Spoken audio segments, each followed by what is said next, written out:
This one's going to be interesting. It's Wolves versus Tottenham Hotspur, 2 o'clock on Sunday. And we're going to go over the game in hand that's coming up and also a few of the rumours and the transfer gossip.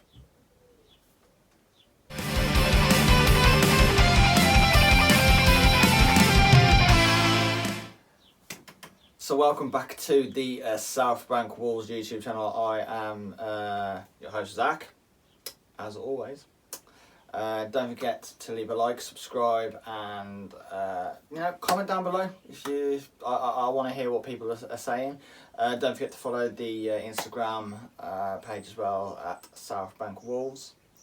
And yeah, let's crack on. Let's start off with the obvious ones, which is the imminent departures. Owen Aftersawi, looks like Wolves couldn't get any more than 3.4 million, so that deal looks to be agreed upon, and Owen is going to be heading over to Club Bruges. The other one, which it was like a yo-yo sort of deal, it was a light switch, it was on, it was off. No one really knew what was going on, especially when Catroni left. But Rafa Mir is in fact actually leaving Wolves this time. He's not going to Atletico Madrid, he's actually going to Sevilla. The fee is to be roughly around about a 14 million pound mark. I think it is 13.7 million euros to be precise.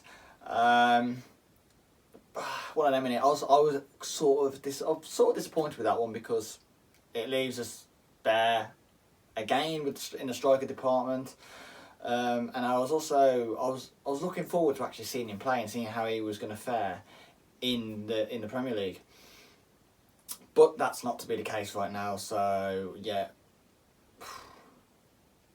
sooner or later one of you guys, maybe even me, you're going to be playing up front for Wolves. We are getting that thin. Rumours. Let's go over the rumours. Adama Traore. Well, I put out a post about a week ago saying that Liverpool was still interested. I think it might have been on a previous video, the Leicester preview. Liverpool are touted to put in a £45 million bid for Adama, but the biggest and newest entrant into signing Adama is actually Tottenham Hotspur, unsurprisingly to none. Wolves have apparently listed him available for 40 million. Whether that's true or not is another thing. However, Tottenham are touted to be interested in Adama Traore's services, and 40 million is probably going to be the starting bid. If that be the case and Liverpool are interested, expect a kind of small bidding war for the Spaniard. Would I be happy to see him go? Not really in our current state of affairs with who we've got, but it depends who we bring in. Which also links up to the next transfer rumour, which is Lucas Ocampos, yes, the man who put Wolves out of the Europa League. If he was an imminent replacement, which it would sort of make sense in a way, because if you look at it, we're giving Sevilla Rafa Mir. If we're then giving someone else Traore, Lucas Ocampos from Sevilla to Wolves, seems a very likely, it seems a reliable transfer news or a reliable replacement. You know what I mean? It would make sense. Let's just put it short and sweet like that. And I'd be happy to sign someone like him. I think he could offer us a lot more than what Adama does. There's this argument with Adama. He creates so many dribbles, or most successful dribbles, and all that sort of stuff. That's all well and good, and it's brilliant. It's brilliant to be up there against the likes of Messi. The difference is, Messi actually, creates goals and scores. Adama's not offering that right now. I obviously want him to improve, and I obviously want him to stay with us, but he needs to improve there massively. The whole argument for him being this amazing dribbler, and we wouldn't have created them chances if it wasn't Adama. Yeah, I understand that, but another player would have created his own chances in a different way. That's how football goes, unfortunately. Or fortunately, for that matter. The other one was Ruben Semedo. Now, Ruben Semedo, I tell you now, right, that happens. No, let me nip in the bud right now. That's not going to happen. It's not a Wolves signing. Yeah, I guess it's Portuguese, but it's not a Wolves signing. Wolves would want to be looking at a player that they can actually get some sort of money out of after they've used him or got what they needed out of him. Signing a player which is banned from Spain for 8 years, it narrows down the market. You know, Wolves look at their players as assets, theoretically. They are a business sort of company / club, however you want to look at Wolves now. And every player has got some sort of valuation to them, and they'll want to be looking at the margins. How much are they going to buy him for, and how much do they want to sell him for, and when do they want to sell him for, when they've got there the target is in.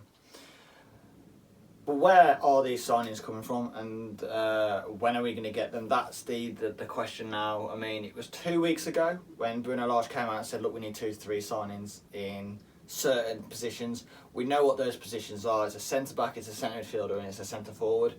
We've not had one come in. We've lost 2 more players in a centre midfield position and a centre forward position now.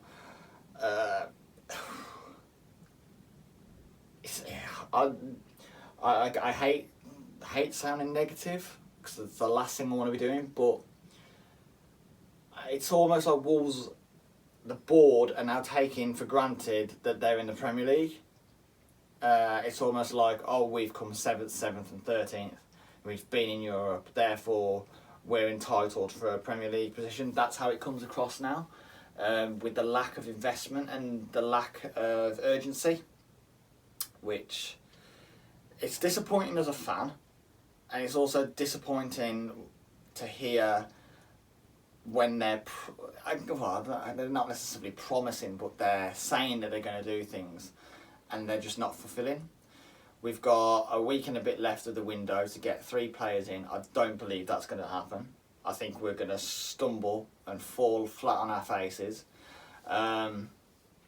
We're entering the market as if we're amateurs, because sure, they may have this database full of players, but what's the point in having a database full of players if you're never going to bid for them? And when you do want to bid for them, the teams know that we need a player, so they're just going to up the prices, which is poor negotiating. I'm concerned. I am concerned. I think the team's good enough, but with injuries, it's like last season with Raul. God, we could be scraping the barrel again, and no one wants that. And I think it's very unfair what they've done to Bruno, but that's just my opinion. So as we head to the Spurs game, which obviously it's going to be an emotional one, with Nuno returning with his new team, a lot of us never got to say goodbye, including myself. And it's going to be sort of like our goodbye, in a way. We actually get to see Nuno off, but he's actually against us. Obviously, I see there's 2 sides to this, where people want to give him the red carpet. Some people are like, no, he's the enemy, and I understand. I get both sides. I understand. But you are allowed to be in the middle, and that's where I am. You know, it's going to be nice to see Nuno. It's going to be intriguing to see him in the opposition dugout. But I also want to kick his ass.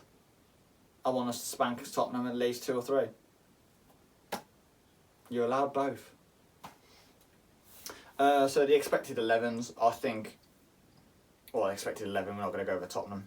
Well, Tottenham's questionable absences are in Ndombele and Harry Kane. Now, they're not to do with injuries. Tottenham haven't got any injuries at the moment. They're to do with Nuno and obviously what's going on in the media, especially with Harry Kane. Wolves, the usual suspects that are still out injured. Johnny, Bolly, Podence, Neto. Neto, obviously, if you didn't know, has had an unofficial confirmation that he has had a setback, which is going to add another 3 months or so onto his time on the shelf. Wolves haven't confirmed it. Other people have. I don't know why Wolves haven't come out and confirmed it, but yeah, it's looking like Neto is going to be on the shelf until late February now, which is a shame. But yeah, obviously Bolly, Mosquera, Podence, Neto, Bueno, Johnny, they're all still out injured. So the starting team probably is going to be the same as last week, which I'm not disappointed about. I thought we played well last week. It's going to be interesting though to see if we can carry on how we played in the second half. And with Molineux packed to the rafters, everyone can have that extra oomph in it, the additional emotion. It's going to be a very interesting game. I've had a look at the history of the two teams. So the Premier League era. This is just the Premier League. This is since the Premier League began. Wolves and Tottenham have faced each other 14 times. Wolves have won 4. It's ended a draw, and Tottenham have won 7, which is expected because obviously Tottenham been around longer, more established, better players over the years. But yeah, since Premier League, since we've been re-promoted to the Premier League in 2018, 2019, we've faced them 6 times. And it's very even. Wolves have won 2, we've drawn 1, and Tottenham have won 3.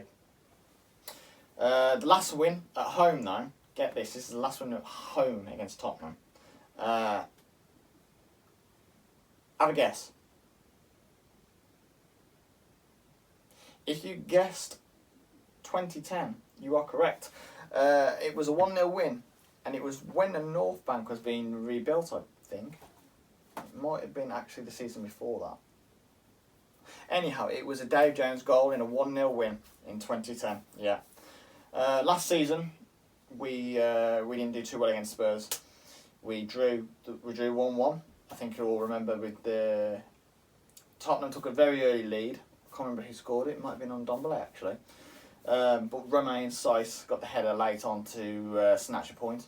And then the return game at the Tottenham Hotspur Stadium finished 2-0 to Spurs, where, if I remember correctly, did we play what? I can't remember. Do you know what? Last season was a blur. But yeah, it's going to be interesting. Obviously, we still yet to score goals, so I fully expect us to actually score. I think if we're going to win this, if Tottenham are going to win this, they're going to have to score at least 2. I think a draw is probably my prediction. I would be back in a 1-1. If you gave me £5 now to put it on a result, I'd be back in a 1-1.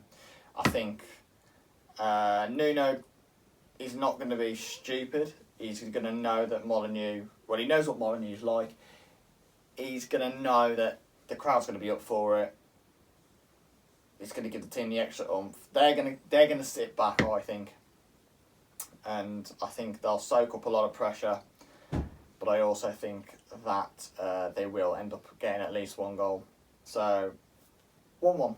That is my prediction.